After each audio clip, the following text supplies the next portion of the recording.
الحمدللہ رب العالمین والصلاة والسلام علی سید الانبیاء والمرسلین اما بعد فاعوذ باللہ من الشیطان الرجیم بسم اللہ الرحمن الرحیم جزا اللہ عنا محمدا صلی اللہ تعالی علیہ وسلم ما هو اہلہ۔ السلام علیکم ورحمۃ اللہ وبرکاتہ۔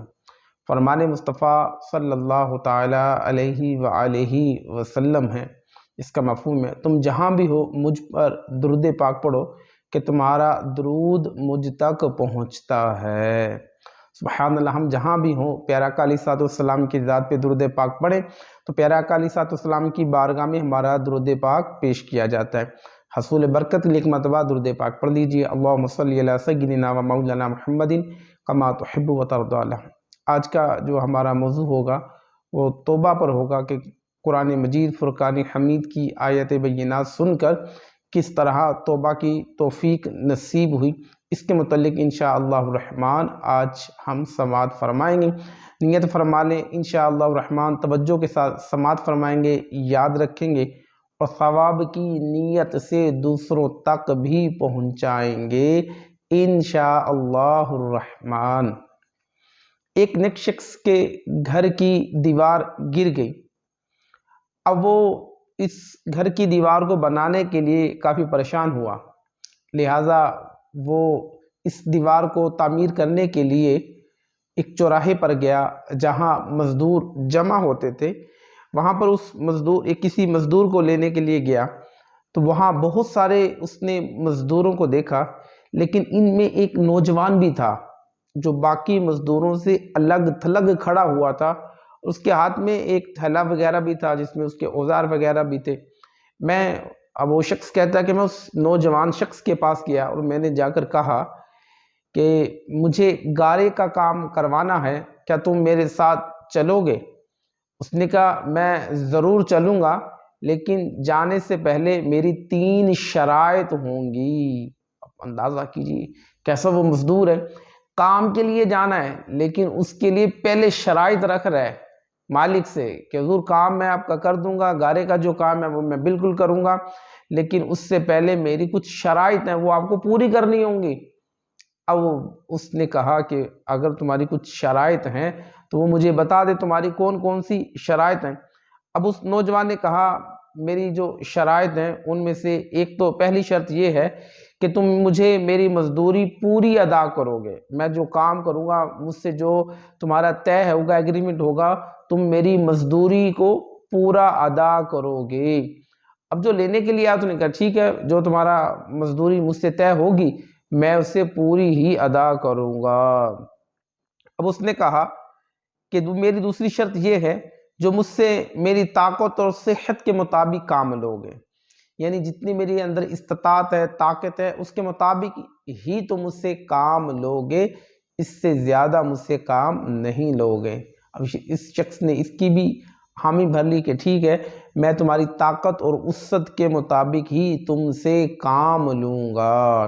فرمایا جلدی سے بتاؤ اب تمہاری تیسری شرط کیا ہے تاکہ ہم اپنے کام کے لیے روانہ ہو سکیں۔ اب اس شخص نے کہا میری تیسری شرط جو ہے وہ یہ ہوگی کہ جب نماز کا وقت ہو جائے گا تم مجھے نہیں روکو گے۔ اس نے کہا ٹھیک ہے مجھے تمہاری یہ تینوں شرطیں منظور ہیں اور گارے کا کام ہے، اب تم میرے ساتھ چلو تاکہ جلدی سے جا کے ہم اس کام کو جو میری دیوار گری ہے اس کو دوبارہ تعمیر کر سکیں۔ اب یہ کتنا پیارا نوجوان ہے کہ دیکھیں کیسی شرط رکھی کہ ایک تو میری اجرت پوری دو گے، نمبر 2 میری صحت اور طاقت کے مطابق مجھ سے کام لوگے، نمبر 3 اگر نماز کا جب وقت ہوگا تو اس درمیان تم مجھے منع نہیں کرو گے بلکہ مجھے نماز پڑھنے دو گے۔ سبحان اللہ، یہ 3 شرائط رکھنے کے بعد وہ نوجوان جو تھا وہ چلا جاتا ہے اس شخص کے ساتھ کام پر۔ جب اس کے گھر میں پہنچتے ہیں اب وہ شخص کہتا ہے کہ مجھے کچھ اور بھی کام تھے، لہٰذا میں نے اس کو اس کا کام بتایا اور کام بتانے کے بعد وہ اپنے کام میں لگ گیا اور میں کسی اور کام کے لیے وہاں سے روانہ ہو گیا۔ اب کہتے ہیں جب میں شام کو واپس آیا تو میں نے دیکھا کہ اس نے باقی مزدوروں کی بنسبت زیادہ کام کیا، باقی مزدوروں کی نسبت، یعنی اگر میں کوئی اور مزدور لگاتا تو شاید وہ کم کام کرتا، لیکن اس نے باقیوں کی بنسبت زیادہ کام کیا۔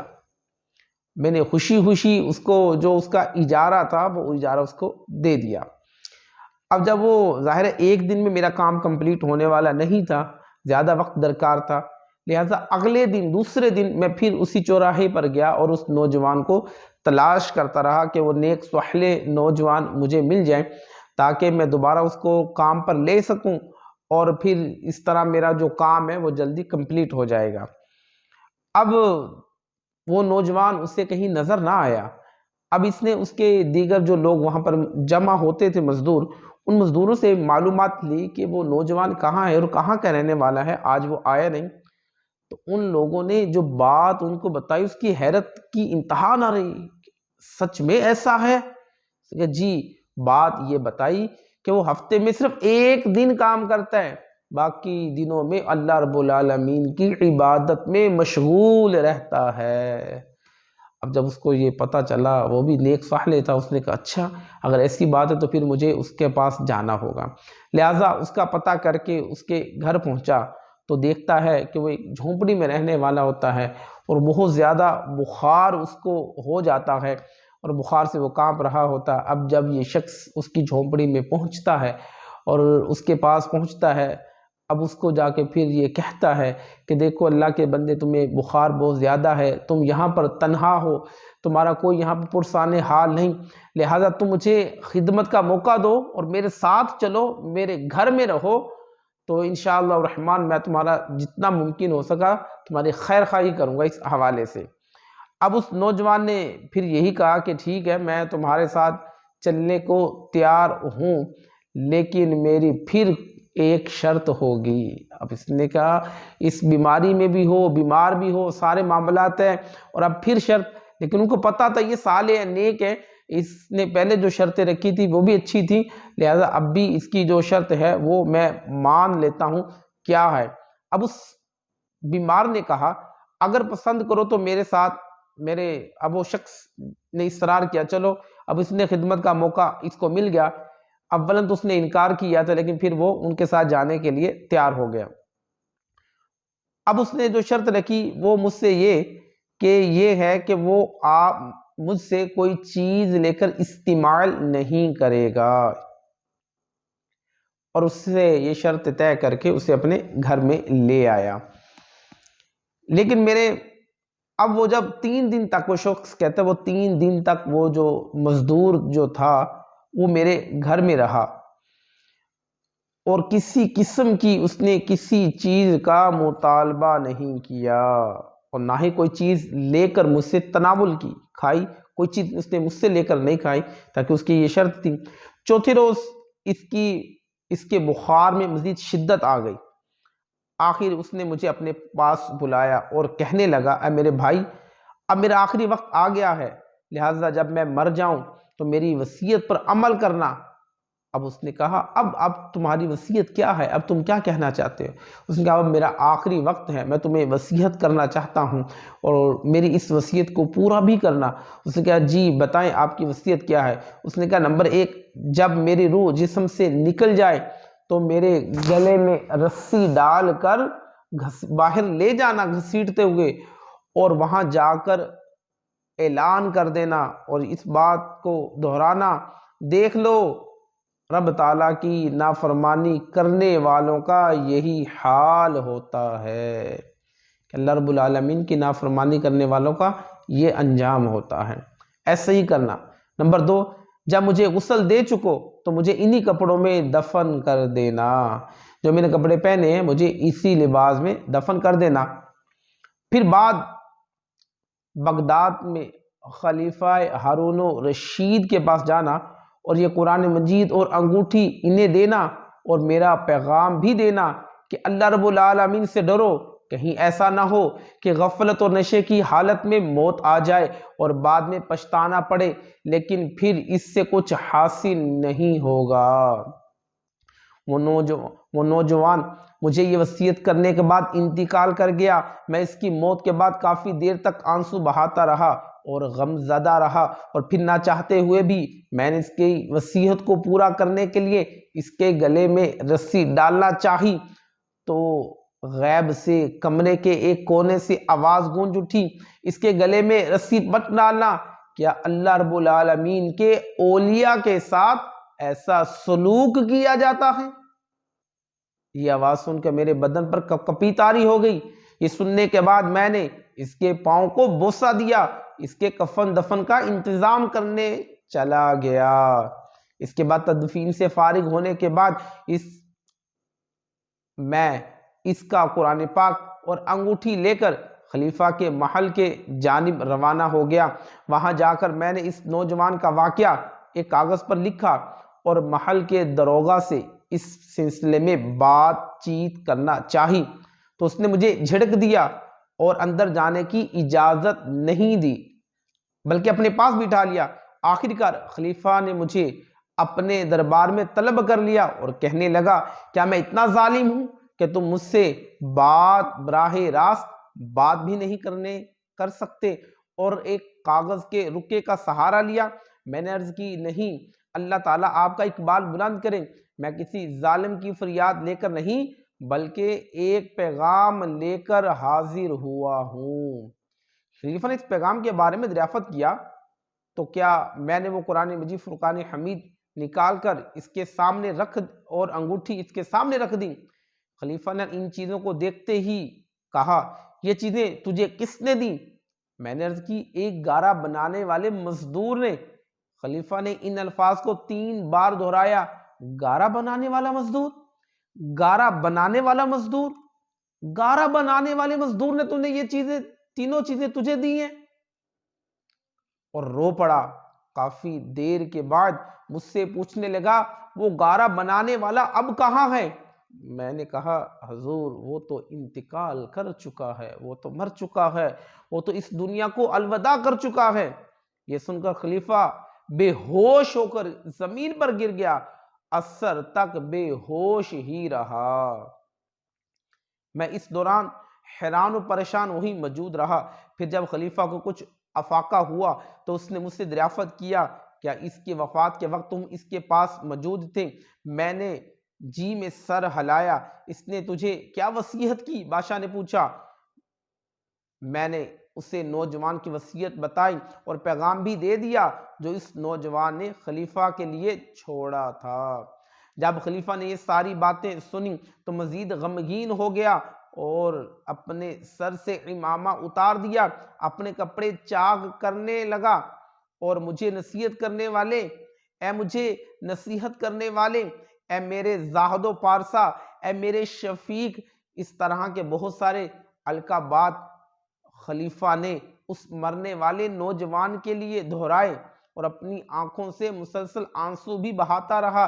یہ سارا معاملہ دیکھ کر میری حیرانی اور پریشانی کی انتہا ہو رہی تھی۔ مزید اس میں تشویش اور اضافہ ہو گیا تھا کہ خلیفہ ایک عام مزدور کے لیے اتنا پریشان ہے کہ اس کو بے ہوش ہو گیا، اتنی پریشانی، اتنے آنسو بہا رہا ہے۔ میں نے اپنی اس بے چینی کی بادشاہ کی خدمت میں عرض کی۔ جب رات ہوئی تو خلیفہ نے مجھے اس کی قبر پر جانے کا کہا۔ میں نے کہا، خلیفہ چلیں، مجھے پتہ اس کی قبر کہاں ہے۔ لہذا بادشاہ نے چادر سے اپنے منہ کو چھپایا اور میرے پیچھے پیچھے چلنے لگا۔ علی جا، میں نے بتایا، یہ قبر اس نوجوان کی ہے۔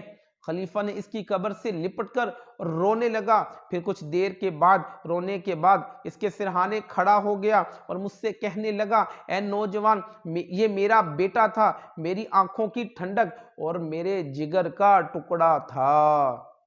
ایک دن یہ رقص و سرور کی محفل میں گم تھا کہ مکتب میں کسی بچے نے قرآن مجید فرقان حمید کی یہ آیت مبارکہ تلاوت کی۔